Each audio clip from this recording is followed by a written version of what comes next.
Gotcha for Life and Black Magic Woman podcast acknowledges the traditional owners of the land which we recorded this episode. We also acknowledge the traditional owners of the land from where you, the listener or viewer, are tuning in. We would like to pay our respects to elders both past and present. We acknowledge that this land always was and always will be Aboriginal land. This podcast talks about mental health, suicide, and lived experience. If that brings anything up for you, please take care while listening. And remember, you don't need to worry alone. Welcome to Mental Fitness Conversations, a podcast about how real people build their mental fitness through connection, community, and simple everyday actions. Brought to you by Gotcha for Life in partnership with Black Magic Woman. Here's your host, Quaden Bayles. Hey, welcome to this episode of the Black Magic Woman and Gotcha for Life Partnership Series. I feel incredibly, just honoured to be able to yarn to my nephew today. He has had the most it's not an extraordinary life, but it's a life that I don't think anyone in my family would have ever predicted. From just being a kid knocking around in Carina, Cannon Hill, Murray area to then going on a massive big movie on the big screen with the Mad Max Furiosa. So today, my nephew Quaden Bayles is on the podcast, and I can't wait for you to hear his story for those that don't know. Quados, thank you for joining me to have a yarn today on the podcast for my listeners, but also we've got viewers on YouTube, believe it or not. Yeah. Big shout out to them. Can you tell them a little bit about yourself? So your name, your mob, and a little bit about where'd you grow up? My name is Quaden Bayles Jr. Birdigubba, Bunjalung boy. Grew up in Redfern, born in Brisbane, and yeah. Tell us, my boy, you've been doing a lot lately. Yeah. You're 14, and, from when you were born, because you and my boy are like brothers, right? Yeah. When we talk about Murray Way, Corey Way, first cousins, you're brothers. You're born in the same year. You're 6 months apart from Lameki. 4 months apart. Yeah. Don't forget that. So 4 months apart. Who's older? Meki's older. Yeah. So you've been tight since birth. Very tight. Very tight. And we used to hang out a lot because, when I gave birth and Lameki was a little fella and you were a little fella, me and Anna Yak just used to always hang out together. Yeah.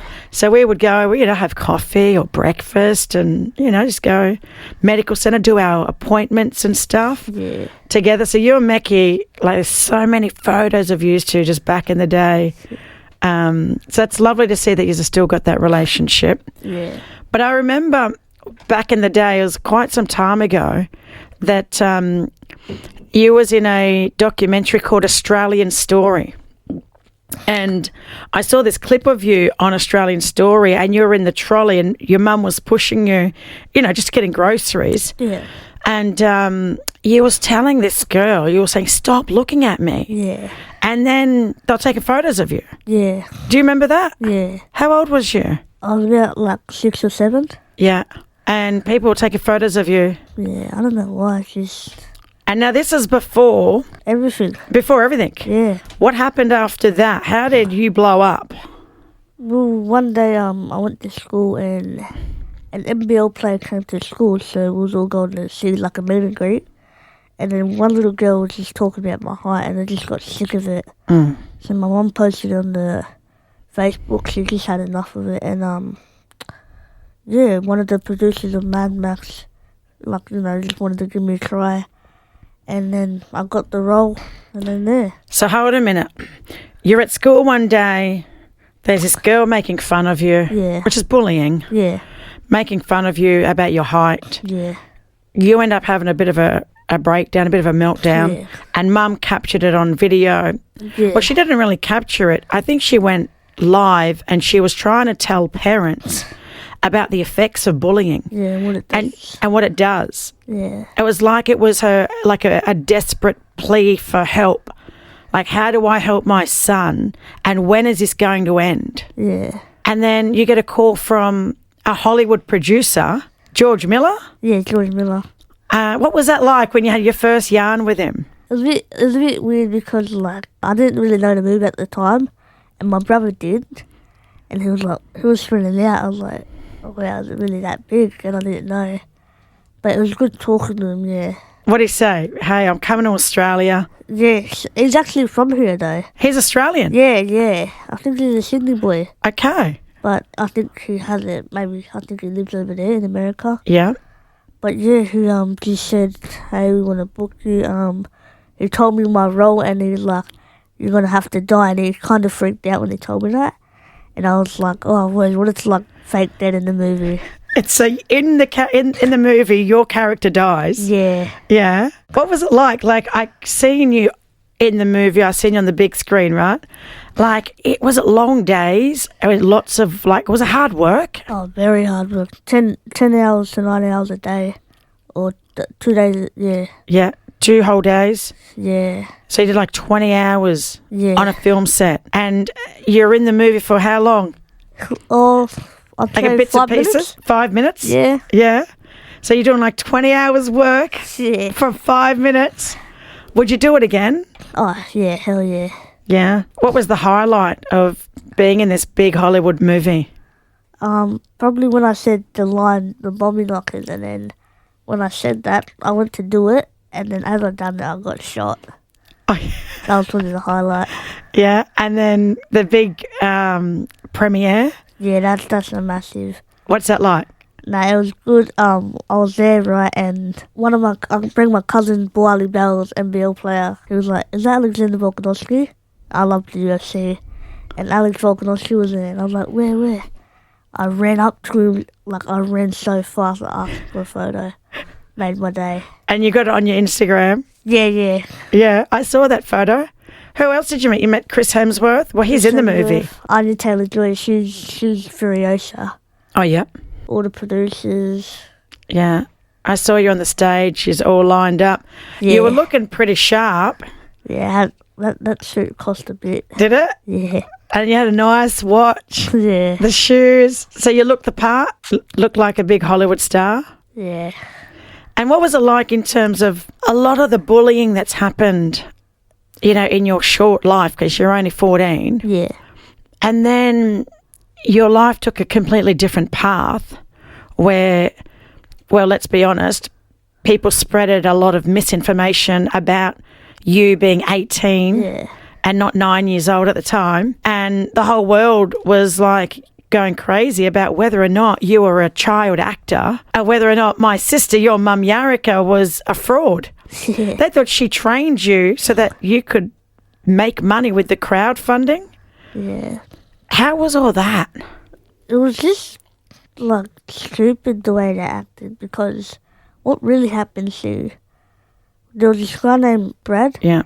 He made the GoFundMe. We didn't have nothing to do with it. And the goal was 10K to go to Disneyland, but it went over. It went to 700K. And then, I don't know, he did something with it. Well, he wanted to then have all the money. Yeah. And you're the one being targeted and called a liar. Yeah. And media and people were just following you everywhere. And still online, you're still copying a lot of negative, nasty messages and comments. So you've had to shut down your Instagram now. Yeah, I was at 800K. I had a lot of people in there, a lot of, like, famous people, and then it just got hacked. It got hacked? Yeah. Okay, so someone wanted your account? Yeah. There's over 30 fake profiles on Instagram, that. More than that. Yeah, even Facebook. Because what they do is they'll try and add people, and then they'll ask for money. So it looks like you're asking people for money. Yeah, but it's actually people that just made my account. Yeah, that's scammers. Yeah.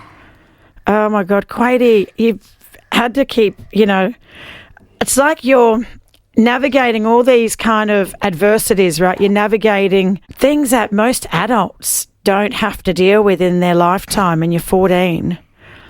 Tell me what's been, like, some of the positives for you, like, you know, even when it comes to using your voice to kind of help other brothers and sisters, even some of your family, you know, when they're dealing with kind of challenges in their life, do you try and offer other people advice or try and support them? Yeah, I'll support him, you know. I'll just say, bro, you got this, bro. Just don't believe what people say. Like, you can do it. You try and offer words of encouragement. Yeah. And then you ended up moving back to Sydney. Mm-hmm. And what was that move from living in Brisbane and then moving back to Redfern to the block? What was that like?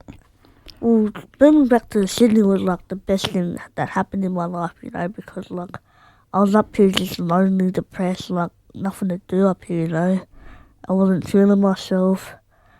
And I just went to Sydney. I met all these new brothers, like all these new mates. I went to school, made new friends. You know, and the school, they all know me there, like literally the whole school. Like I know from grade 1 to grade 12. Yeah, yeah. Like even the principal, like, treats me well. But yeah, Redfern's where it's at. Mm-hmm. It's like literally my first home. And it's the first time you got to experience what it's like to be independent. Yeah.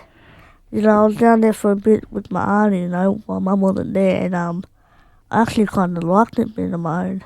Yeah. What's new? It's something new. And you know what? Everyone has to grow up one day. Yeah. And you kind of got an opportunity because your mum and your dad kind of trusted you to go and take care of yourself and be independent and actually show your maturity for your age, right? Living, what are you in grade 9? Yeah, grade 9. What about work? You thinking of doing any more work? Is there anything you're thinking about? I'm hoping something comes. I've been waiting, but there's nothing. Nothing yet? Yeah. Oh, well, you know, you just got to keep doing the hard work, right? Yeah. Keep going to school. Got to work. Go to work. Got to get good grades. Work pays off. Work pays off. Keep training at the gym. What about when you think about all the other kind of brothers and sisters that are, you know, they're doing well for themselves? How does it make you feel when other people are succeeding in the community? You know, like, I feel good when other people succeed. I don't like when people hate on other people or feel jealous. Like, I'll be on their side, you know. Congratulations, like, to them, you know. Congrats to them. Yeah. It's good to see other people succeed and have their fun, you know. Because someday, like, I'm going to shine, you know. Well, being blackfella, it's just part of our community that we lift each other up. Yeah. And, you know, if you think about Aboriginal culture, it's a collective. We're a group-based society. Yeah. We're not all about ourselves. So we don't like when other people are left behind. Yeah. Yeah. It's good to see other people get through it and succeed. A lot of challenges being black, a young black man. Yeah, especially at school. What's some of the challenges at school? In primary school, you know, even me and Lameka, we just get called, like, names like Coon or something, Abbo. But another thing was, we'd go in the assembly or the Denzel, and what's it called? They would force us to sing it, because I didn't even know how to sing it, you know, because I was never taught it. Yeah. And they wanted us to sing it. I'm like, I don't sing this, I've never learnt it. So, yeah. And you used to get punished for it, for not singing it. Yeah. But the thing was, we never knew I never knew how the song went. Is that interesting, growing up in your, you know, Aboriginal culture and being proud of being an Aboriginal kid and then going to school, you're not celebrated. Yeah. And then you're dealing with stuff in the playground. Did you ever report anything, like when kids are calling your names, especially racist slurs? Did you ever report it to the teachers? To be honest, there was really nothing we could do about it, because all the teacher would just do was just yell at them, but, like, that wasn't enough, you know. You got to go to the parents. Like, but, yeah, there's nothing we could really do. And you're only in grade 3? Yeah, only in grade 3. Quaden, what would you say to other young kids, young teenagers that are listening to this yarn, whether they're black fellas, white fellas, from Africa or China, doesn't matter what nationality they are, if they're dealing with some of this now, even in the schoolyard or even on social media, what advice would you give to them? To be honest, I would just, you know, if I had to give some advice, I would say, like, you know, be brave and just have a say, you know, like, or, like, if you see their parents, go up to their parents and say, hey, your son told me this and that and called me this name, and I don't think that's okay. if someone ever says something, you just have a say, you know, and say something back. Fight against it, you know. It starts with the parents, eh? Yeah, but It always needs- go to the parents first. Yeah. A lot of, I reckon a lot of young people in schools right across this country, I reckon they're going to be listening to this podcast. Yeah, 100. It's not a nice thing to talk about, you know, bullying and stuff, but what have you learnt from those experiences that you've had, which haven't been the most pleasant? What have you learnt? Nah, it's taught me a lot. I got more brave from it, you know. I know how to like control it when if someone is bullying me. I know like what to do or what to say. Like, hey, just don't say that. You know, that's wrong. Yeah. But it's also made me braver and a bigger person. And who do you talk to normally when you're feeling like you're not coping, you're not dealing with things in your life? Probably my big brother, Yeah. Mark. Yeah, he's always there to have a yarn. Has he been giving you some good advice? Nah, we don't really do that. We just have a yarn, you know.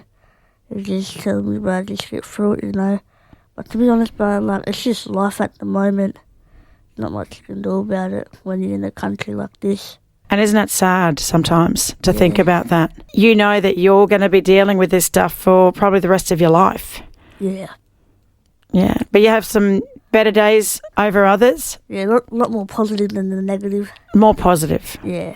Well, that's good because you know what? You got a really deadly kind of community that's been around you. Yeah. And you got a lot of non-Indigenous supporters, a lot of people that are your biggest supporters. And I meet a lot of them all the time. And a lot of them want to meet you, see if you're all right. So what about sports? You love sports? Yeah. Yeah? You love the bunnies? Yeah, and the tigers. And the tigers? And you've met them all?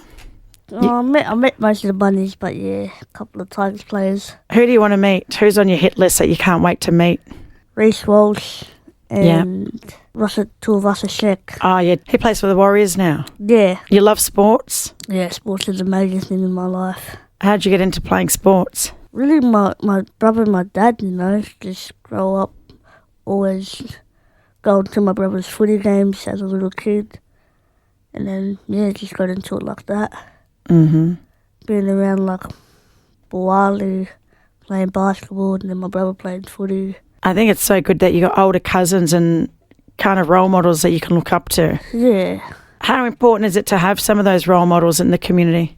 Nah, it's very important, you know, like, I look up to my brother every day. He's a good role model. Yeah. What is he, a plumber or electrician? What does he do? Carpenter. Yeah. Yeah. I think he's on his 4th year. 4th year, bought his own ute, got a good job, plays footy, Yeah. moved out of home. That's going to be you. Yeah, that's going to be me one day. Yeah. You look forward to driving? Yeah, can't wait to drive. How far are you away to getting your learners? Well, I'll turn 16 next year. 16 next year. Yeah. Can't wait. My boy's going to be on the road. Yeah.